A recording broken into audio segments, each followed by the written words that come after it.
Hey guys, my name is Kaushik and welcome back to LetCode. In this video, we are going to learn how to rerun the failed test case and also how to take the screenshot or video on a test failure. And also we are going to learn the very basic configuration of the Playwright test runner. So let's get started now. It's going to be very simple. So already I have created a test file called first.test.ts and within that we have two tests here. So one is the very simple that we discussed yesterday, just to open a website and verifying the page title, and then we have another opening the same web page, that is letgo.in, and we are going to do the navigation. We are going to do the login. Okay, so it's very simple. We have discussed this in our previous videos as well. Okay, so first thing first, we are going to create a configuration file. It's going to be very simple. In the root of your project, just create a file name called playwright.config.ts. okay, make sure you are going to have the same file name. You can have different file name as well, but for that you have to pass one more parameter. So I will recommend you to use the same configuration file name, playwright.config.ts. based on this file name, playwright test runner will initially can take the values from here. Okay, and then we are going to say like const config. So we are just creating a object. Okay, we are going to create an object and the object type is going to be playwright test config, and then we'll give some value within this. Okay, so first thing, we have to use the attribute called use, where I can say like what are the things I want to set as a global. For example, I don't want to execute my test script in headless, in head mode, in headless. So I will just make it as false here. So false in the sense we can see the GUI. Okay, and then I'm going to also use the keyword called channel. That means we can execute our test script in the local browser that is installed in our machine. We have already discussed about it, so probably you can check that video. Okay, so here I'm just going to say like Chrome. It's going to run in the Chrome. So Chromium is basically bundled with the Playwright, whereas Chrome is, that is the version installed in our machine. Okay, and that's it. So this is fine as of now. We'll discuss more about in after this execution. Okay, but here you can see that it says like it is not, it is declared but it is never used. Okay, because we have to export it. If we don't do the export, playwright cannot make use of it. Okay, so make sure you are going to do the export by saying export default, then followed by the variable name. Okay, so that's it, pretty much cool. Now we are going to use the package.json, where we are going to say like npx playwright test. That means of course we can use the same command from the terminal and we can execute our test script, but instead of that we are going to say like npm run test. That's going to internally call this one and it's going to execute. Both are technically same, but most of the time we go with npm run test commands because when we are going to execute from the CI, that is going to help us a lot. Okay, so for that I have configured in this videos as well. Now let's go and say like npm run test and let's see the output. So we are expecting two tests to execute and then uh, run in the head mode. Okay, so here we can see the browser, and if I click on this menu and if I go to help, you can see that it's running on the Google Chrome, not the Chromium. Okay, so two tests got passed and here you can see. And one more thing, if you noticed, it also says like using config, that is we are using this configuration file in this particular location. Okay, so if you want to change the file name, of course you can do that. I will just leave a command here. You can check that to make use of that. Okay, in case if you want to have multiple files, config file, definitely you can do that. Okay, okay, now moving forward, I'm going to fail one test failure. Okay, so explicitly I'm going to failure this one. So here we have like once we do the login, we are verifying the title. We are expecting this page URL to be this one, right?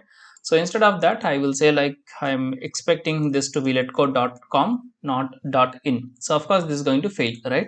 So let me go and make sure we are getting a failed test here. Let's see the output.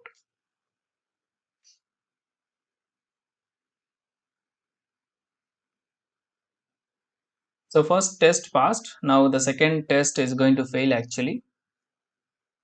Okay, so here you can see that one test failed, and the reason of failure is basically we expected com.com but it is giving .in. Okay, so that's fine, we are able to understood. Now as soon as there is a failure, I want to take the screenshot. Okay, it's going to be very very simple. In the config file, within the use, we can say like screenshot. Okay, and there are quite a few options, like we can off is by default turned off. On in the sense, after each and every test it is going to take the screenshot. And there is one more option called only on failure. That means whenever there is a failure, the screenshot will be stored. Okay, so let's go and run this now.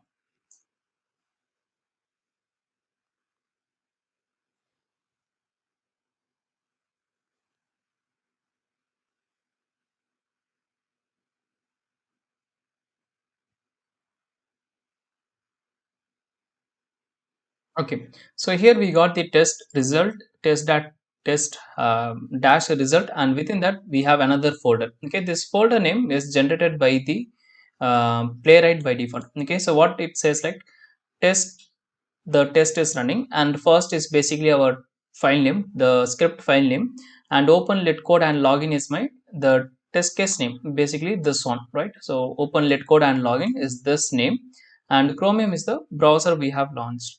So it's basically the channel using Chrome. Again, it's like same the Chromium, so it states like Chromium. Okay, and within that we can see that we have a failure, and the failure is like of course it's a URL, so we cannot see that, but in case if we have any failure on the page, of course we can verify that with the help of screenshot. Okay, so that is fine. We are able to understand how to take a screenshot. Similarly, we can take this video as well. Okay, so let's go and do that. So here I'm going to say comma, and then I'm going to say video, and then we have four options. Off is by default, it will not take any of the video.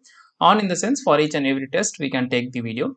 And there is one more option called retain on failure. That means it's going to take all the videos, but whenever there is a failure, it's going to uh, yeah, it's going to show us that one, but it will remove all the other videos. Okay, and then one more is retry with videos. That means if we are going to retry the test, then it's going to record that particular video. Okay, so as of now I want to retain on failure. That means we have two tests, but I don't want both the test video. Whichever is going to fail, I want to take the video of that. Okay, so I'm going to take this one, retain on failure.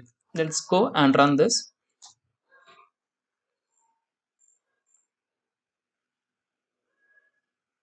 So if you noticed here, the folder got deleted, right? So it's not appending, actually, it's rewriting the test output folder again and again. Okay, so one is failure. If I go within the test result folder, now here you can see that we got two folders.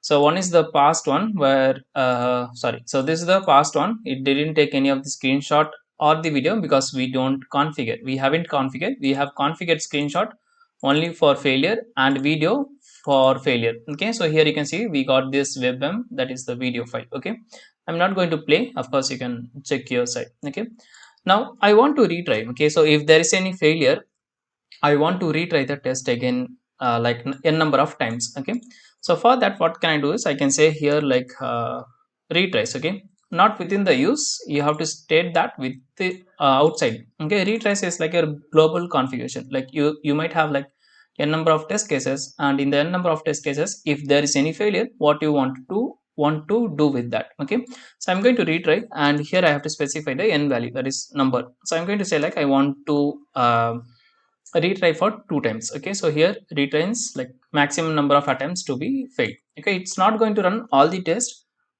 Whatever the test is going to failure, based on that it's going to do the retry. Okay, now here in the video I can say like instead of retain, I can also say like retry with video. That means whenever retry kicks in, that time the video is going to be recorded. Okay, let's go and try this. Okay, so I'm going to clear up my console and going to execute this once again, and watch carefully. The test result folder will be deleted automatically, then it will recreate for each and every test execution.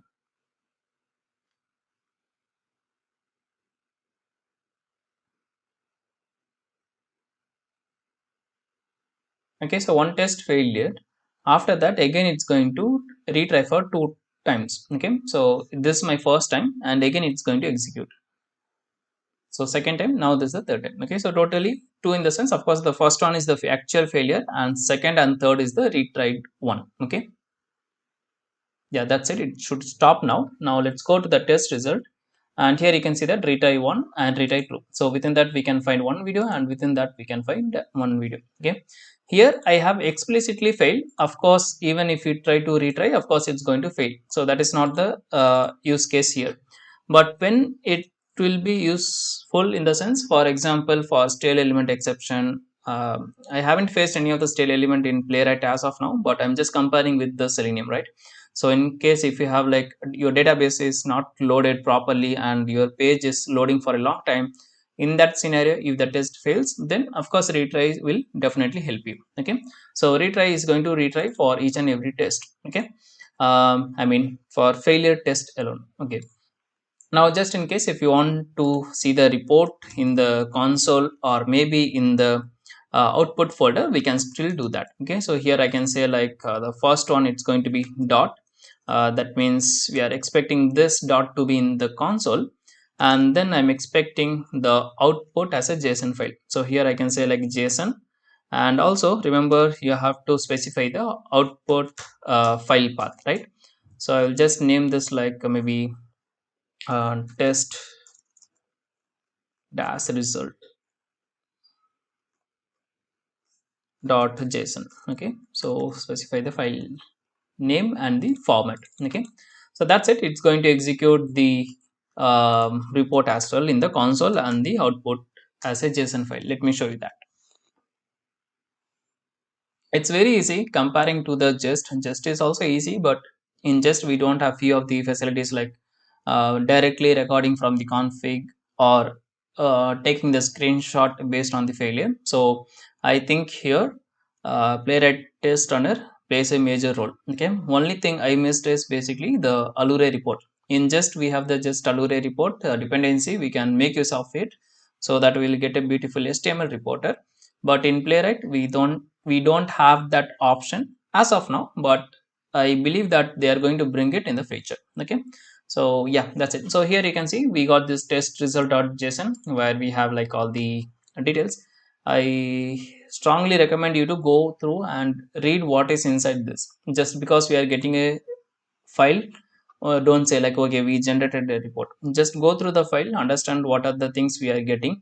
Maybe in future that can help us to build our own reporter as well. I have an idea, maybe we will see that. Okay, yeah, fine. So that's it for this video. I hope you understood what are the things we can do with the Playwright Test Runner. I think these are just a basic. Other than that, we have so many things we are going to cover. We are going to discuss about that in the upcoming videos as well. Okay, and that's it. Okay, so thanks for watching. See you in the next one very soon. If you have any queries, do let me know in the comments. Tata, bye bye, take care.